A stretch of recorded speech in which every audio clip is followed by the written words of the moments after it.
everyone. My name is Don Wall. And I'm just going to share a little testimony today.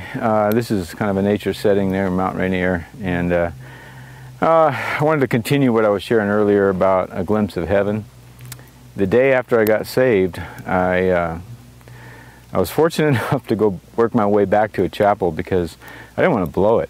I mean, I had caused myself a lot of grief and sin, and I knew how deadly that was as far as my spirit, my attitude, and I don't know, just being out here in nature, I want to record all of that happened because people have asked me to share this, and I don't know, I guess it's pretty impactful. When I first became a Christian, you know, God gave me a glimpse of heaven, and I thought everybody got that. I just thought it was natural. It was after about a year I realized maybe that wasn't the case. But so I worked my way back to a chapel, and I remember it was the second day, and I asked God, wow, I am so energized, and I am feeling so tremendous right now and powerful, and I just wish the whole army could get saved. I mean, if the American army got saved, the Russians couldn't, you know, defeat us no matter what. It was like, that was the Cold War era, 1983, and, you know, that was my thinking at the time. And God, you know, He says, can you trust me? And I'm like, yeah, I just gave you my whole heart for the first time ever. I mean, I committed to follow you no matter what. I committed my heart to you. I don't care what people think of me. I know you're a true love. And so He said, come forward, and I worked my way down to the altar again in a different chapel, but nobody was really around. But I kneeled, and next thing I know, it's like my spirit had left my body. I had an out-of-body experience. And I couldn't tell you if it was 2 minutes, 20 minutes, 2 hours. Seemed like 2 hours, but I know when I came back to my body, it had not moved one iota. I mean, it was exactly like I left it. And, you know, it's kind of like C.S. Lewis Narnia series or something, but I know it was seeing a lot of things in heaven. And I guess that's really what I want to share. You know, I asked God about the army, and the first thing I see is there's these like generals and stuff. They were surrounded this war table like thing, strategy table, and so they're making their plans and their plots and everything, and they're moving all their army and their assets, and as I'm watching this, I'm realizing that they're looking at each other, and it was as if they needed to impress each other. It was their number one goal. It wasn't so much winning this war. It was showing off their skills. And I'm looking at it, I'm thinking, and it's like it dawned on me that this is all irrelevant. Moving these pieces around, these armies, bunches of people, and it was like the Lord was saying, these wars on earth are irrelevant compared to the spirit world. And there's a real warfare going on in the heavens. It's angels versus the demons and the devils and all Satan and his armies trying to overcome God. But that's the real warfare, but it's about people's souls, not just their lives on earth, but their souls for eternity.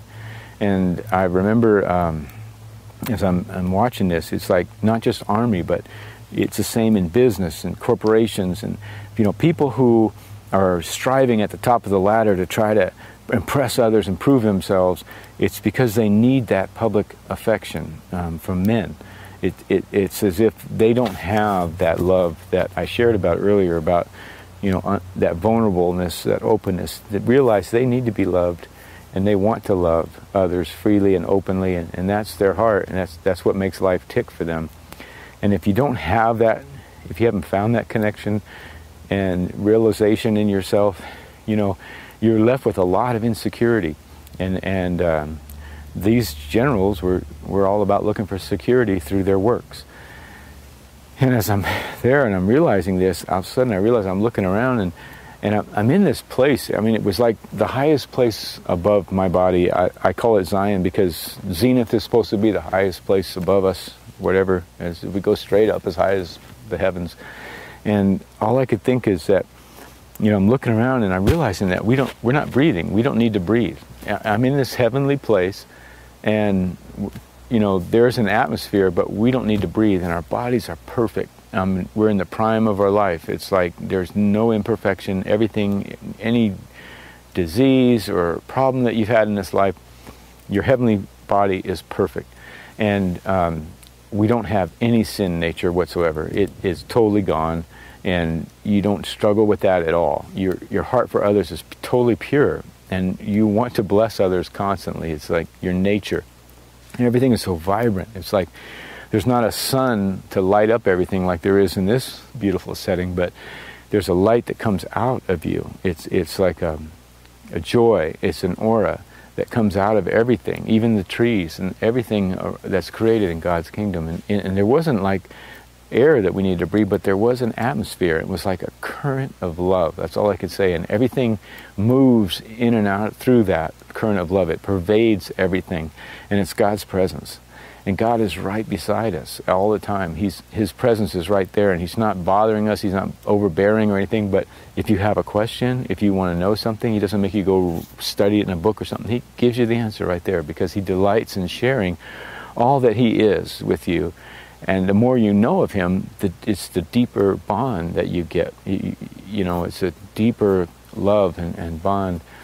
And so, you know, the first reaction when you see somebody in heaven, it's like you want to bless them.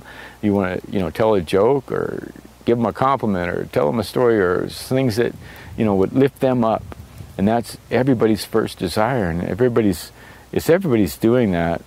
You know, it's like everybody also is receiving that. And so from there, I remember if I wanted to go someplace with people, I just went, translated in the spirit or something. You didn't need wings to fly. You were gone. And everything was so beautiful, the fields and green things. And I remember being by a river at one point, and I'm standing with people that know me and I love. I don't know them, but we're singing songs, and I didn't know, you know, anything that time, but I guess they were praise songs, and it just felt so good and so natural.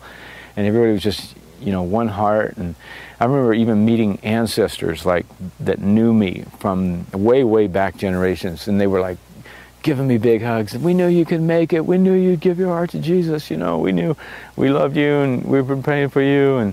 And there was different levels. Sometimes it was like our bodies were transparent, and sometimes they were, you know, it was just different bodies for different levels.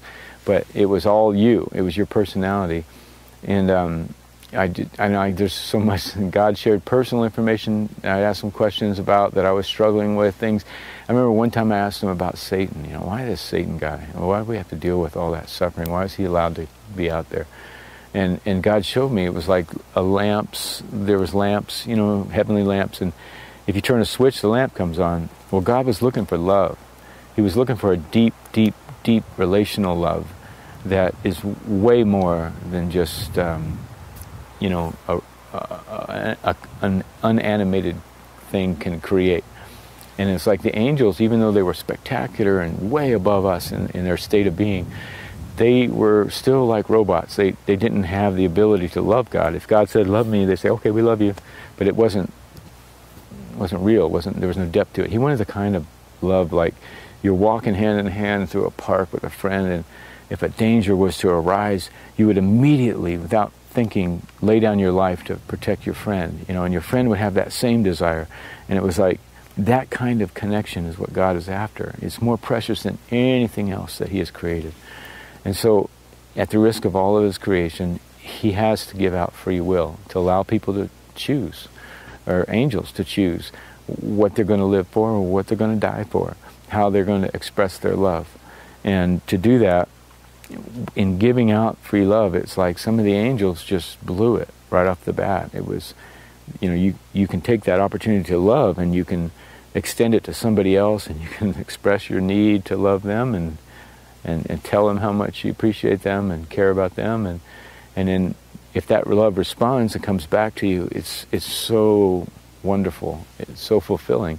But some of the angels looked at themselves only, and as they're looking at themselves like Lucifer did, he's just seeing how magnificent he is and how spectacular he is and all these properties that he has and powers, and it's as if, you know, he became so focused on just that he could not see anything else.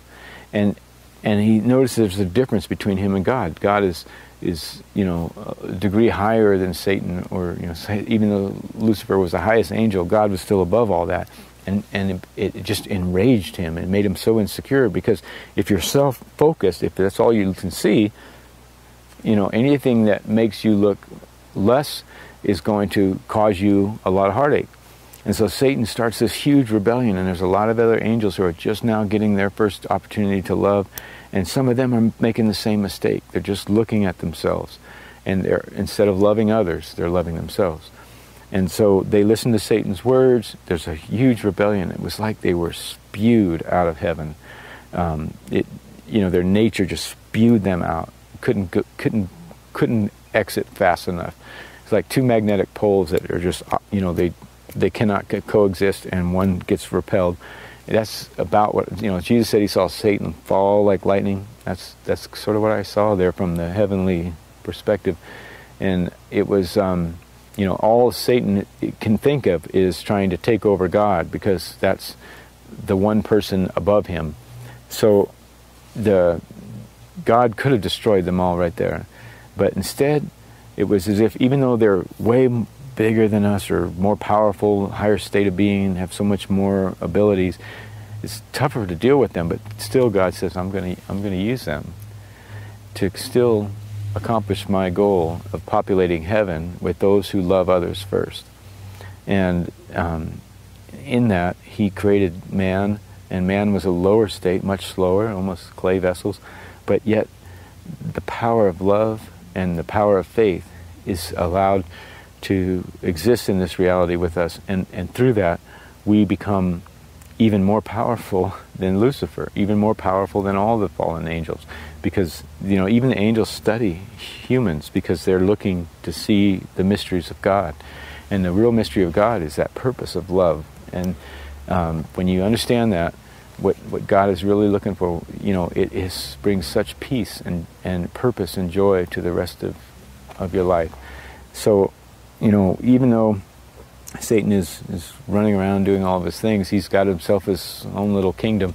And I saw it like from afar. It was like this big rope ladder in space or something. And all these demons and entities are on this rope, and they're like trying to crawl up, and they got one knot, and then they're pulling themselves up. But the people above them are constantly kicking them in the face and trying to knock them back down, because their only security is their position on the ladder.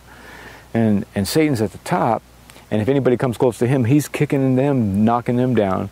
He's fearful of losing his place, but at the same time, he needs them to overtake God. And so it's this constant pandemonious type degenerative cycling downward spiral that the enemy, his kingdom is all about. Whereas God's kingdom was this huge plateau, like this field where everybody was equal. They were on the same plane. Nobody needed to be above anybody. And God's sort of in the middle, but his love's radiating out and pulsing and in and out, in and out. And it was like everybody's receiving it and giving it. And the creativity never stops. Even when we leave this world, there's still a lot of creativity. I can remember seeing Jesus from a distance. And it wasn't like he had a whole throng of people, a big audience around him. He didn't need a whole bunch of worshipers following him all over. It was like he had a couple of buddies or something that they were just walking and sharing. And it was like, he was just happy that other people were living out the life that God created them to live, to love others first and enjoy that freedom to love others. And God just showed me so much in this short time. I mean, it almost became so fun. I almost forgot where I was, and I started thinking, oh my goodness, it's just too good to be true, and I don't want to blow it. I don't want to make any mistakes. I don't want to, and God showed me that everything that's done in love, for others first and stuff, is pure. But I got to the point where I even started doubting what I was seeing and thinking, oh, I can't, I don't know if I should partake in this. It's too much.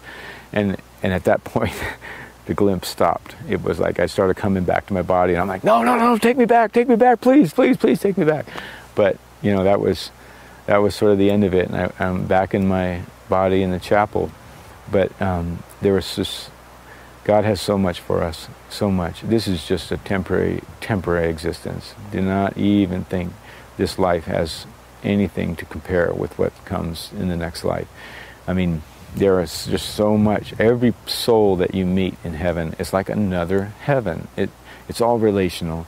you learn from their experiences and how they overcame, and it's just so entertaining, the stories that they can share, and their new creativity.